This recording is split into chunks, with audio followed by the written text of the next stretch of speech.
Hello, welcome, Cabbage here.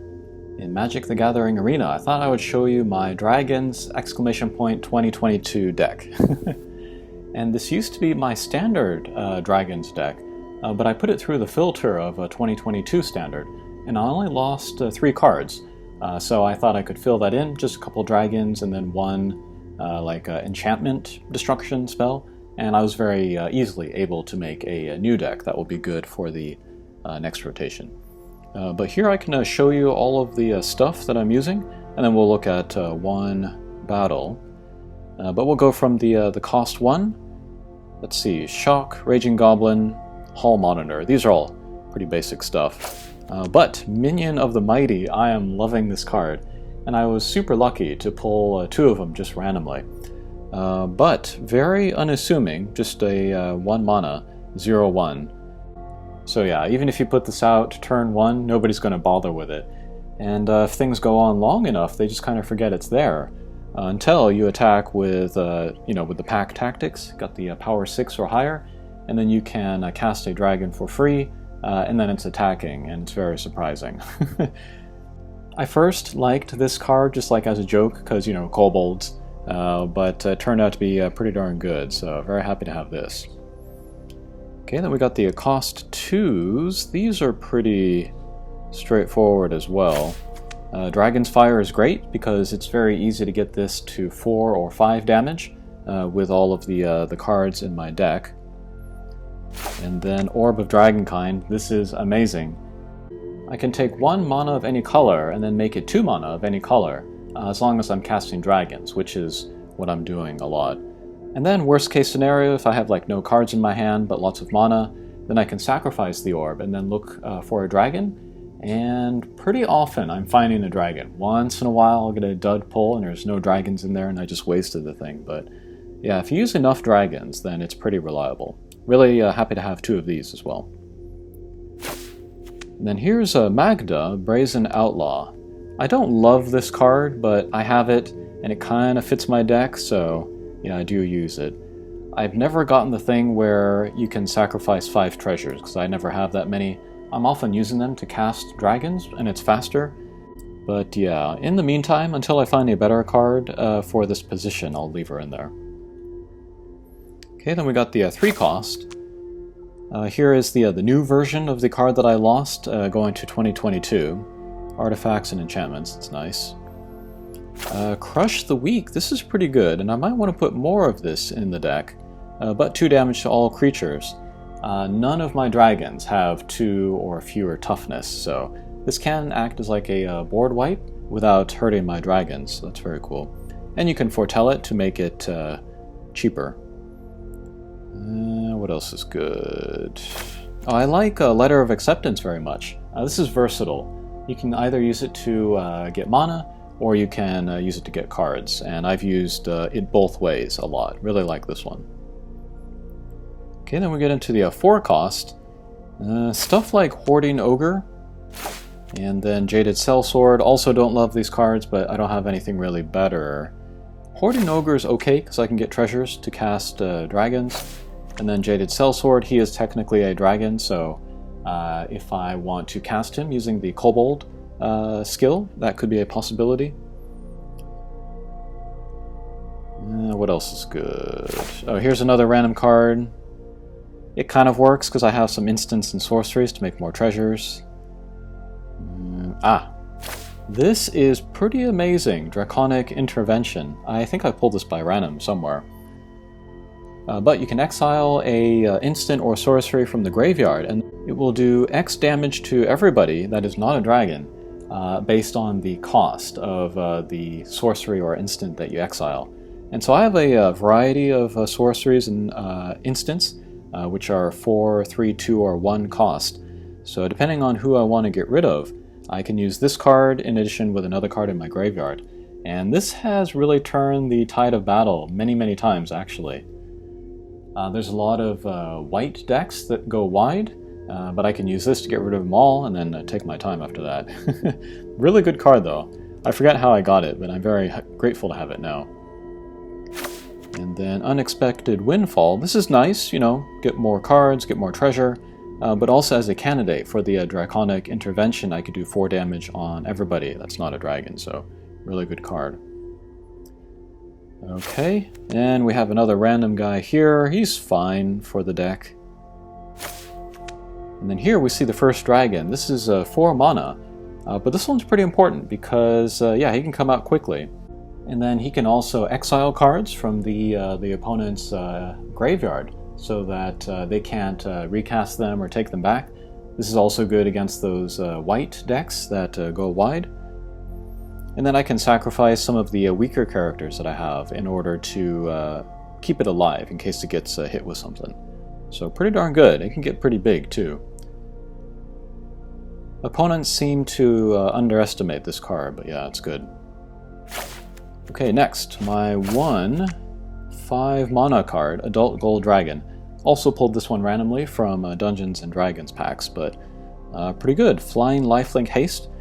And then Haste is very important for combining with Minion of the Mighty. Because if I got like this guy, and then I got like this guy, and then I cast Adult Gold Dragon, they can all attack that turn, and then I have the 6 power that I need. Then I can cast another dragon, and that's very, very powerful. That's a lot of attacks coming at the opponent very quickly. Okay, and then I have a bunch of 6 and 7 cost things.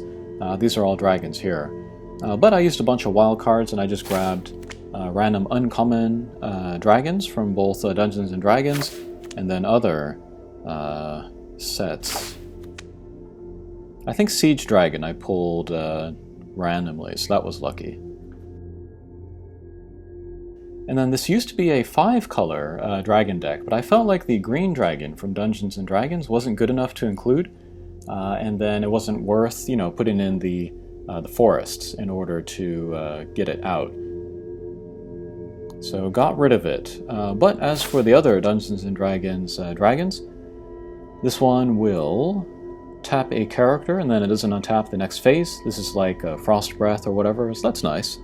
And then I have other white spells in the deck as well, so that's easy to get out. Red Dragon will do damage to the player. Volcanic Dragon, also good with haste. Nice combo with the Kobold. Blue Dragon can kind of debuff some enemies on the other side, so that's useful. And Black Dragon can kill kind of smaller enemies. And then Siege Dragon, get rid of walls, that's not a big deal. But every time it attacks, it will do 2 damage to everybody else without flying. Against the right type of decks, this can be very devastating. And then I got 2 of that guy. And then here, I used my 3rd ever Mythic Rare wild card in order to get this guy. I thought he was worth it. He's also legendary, so I could use him for a commander, perhaps. But big guy, 5/5. He also has haste, so again, he can work with the Kobold. And then whenever he attacks, he'll look at the top 7 cards, and then you can cast an instant or sorcery less than or equal to 5 his power without paying the mana cost. That's pretty great. There are times when there are no sorceries or instants in those 7 cards, and there are times when those spells, there's no targets for them, so I can't take advantage of that. But yeah, it does come in handy. But yeah, very cool card. Glad I got it. Okay, then we have a bunch of lands. I've been really liking the creature lands, both this one and then I think I have the goblin one too. Oh, there it is, yeah. But yeah, if you have a lot of mana and you got nothing to do it with, you can use it to cast these, and they're pretty helpful. Actually, they can also help you with the Kobold in order to get out a dragon very suddenly, so they're very awesome cards. And then I'm using one of these. These are cool because I can choose the color. And then I'm using this one, which comes in handy once in a while, so I do like it. But you can sacrifice it, do 3 damage to the player, and then make them discard a card. I have won games where the player just has 3 life left, and then won it with this. And then since you want to use it very late game anyway, maybe they might have only 1 or 2 cards, and then the discard thing becomes very powerful at that point. Okay, but that is a look at my deck. Next, let's move over to the battle.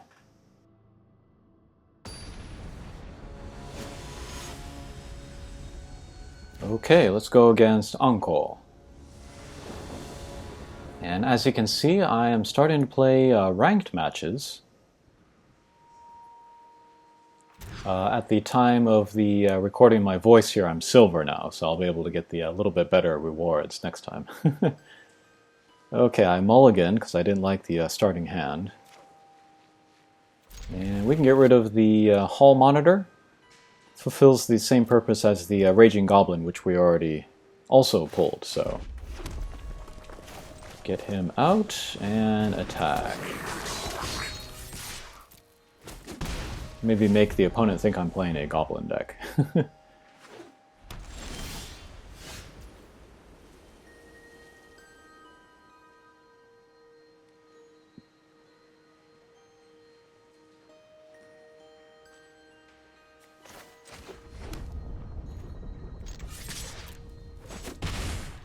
And they're playing white. I forget which match this was, but it might be another one of those go wide decks.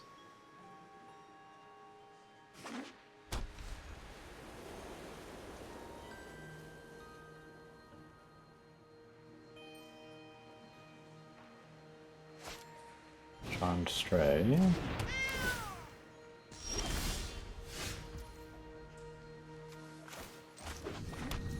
Okay, I have some options here. But let's foretell the Crush the Weak. We can queue it up for just the single red mana later.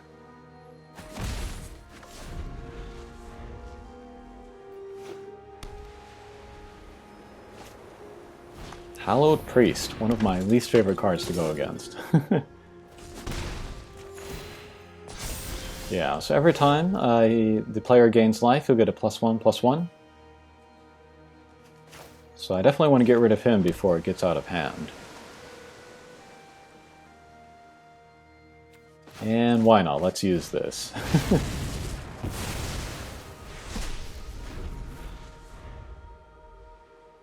Yeah, I really want to put more of the Crush the Weak in my deck, I think.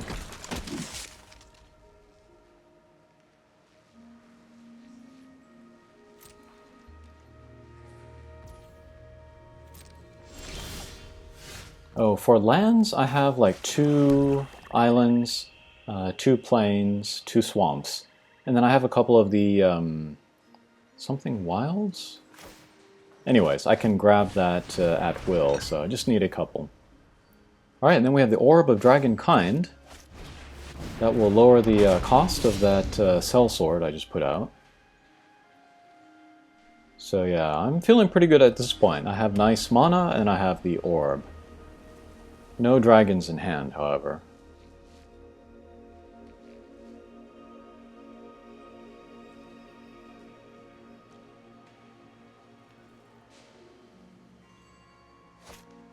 Oh, pacifism. That's fine, because I don't care about him. I care more about my dragons.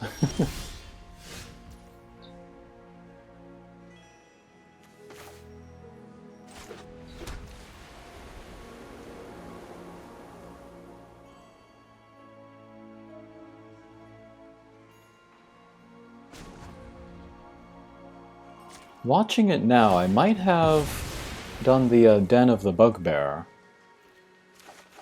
But instead we'll sacrifice the orb, we'll pick up the mythic rare. Unless I pull a land, I will not be able to play it next turn, however.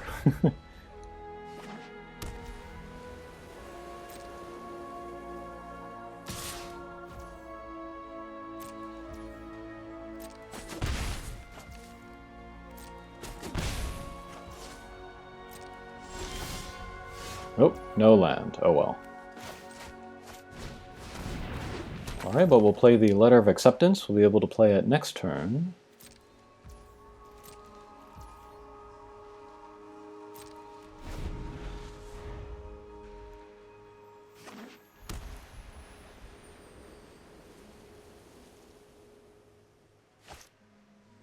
Goring Ceratops.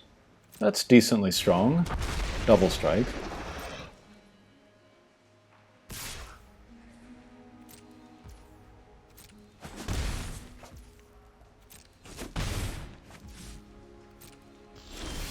Alright, my turn.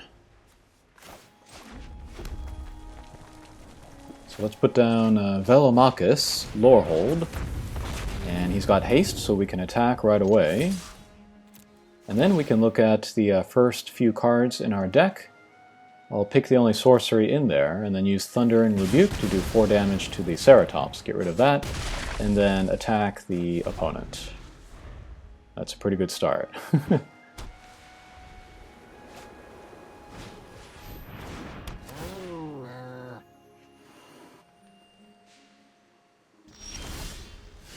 Okay, another orb.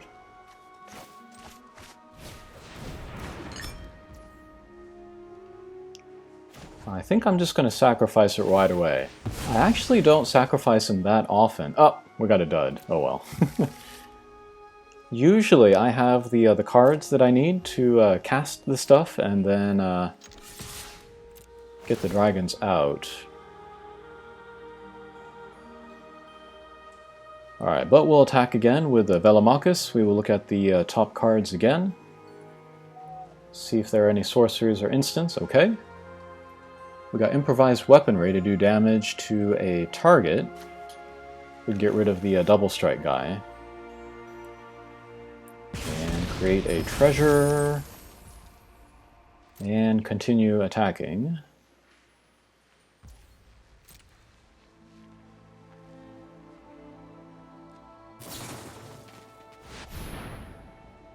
Alright, he's going to put up a bit of a defense there. But not block. Maybe he cast it too late.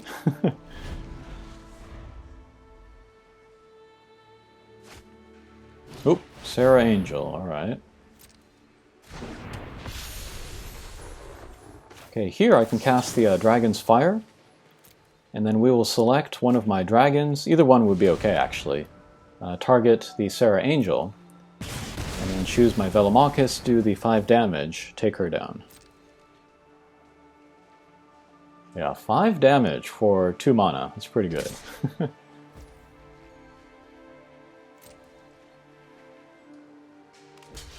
Alright, I see the opponent doesn't have any cards in hand, so he can't buff the cat there. So I can feel safe blocking with Velomachus. And then let's get rid of the Letter of Acceptance. Let's pull a card. Ugh, lots of lands.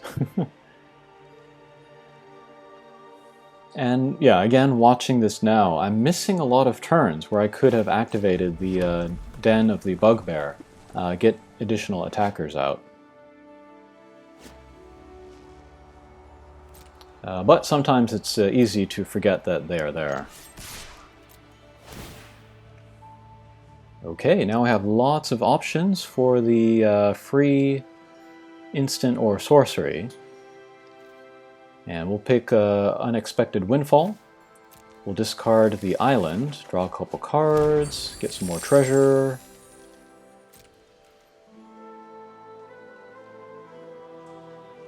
I could have grabbed that white spell in order to get rid of the pacifism on my sellsword, but I didn't think that would have been worth it. Okay, and we got the kobold. The kobold works better when he comes out earlier, because he doesn't have haste, but maybe next turn we can make something happen.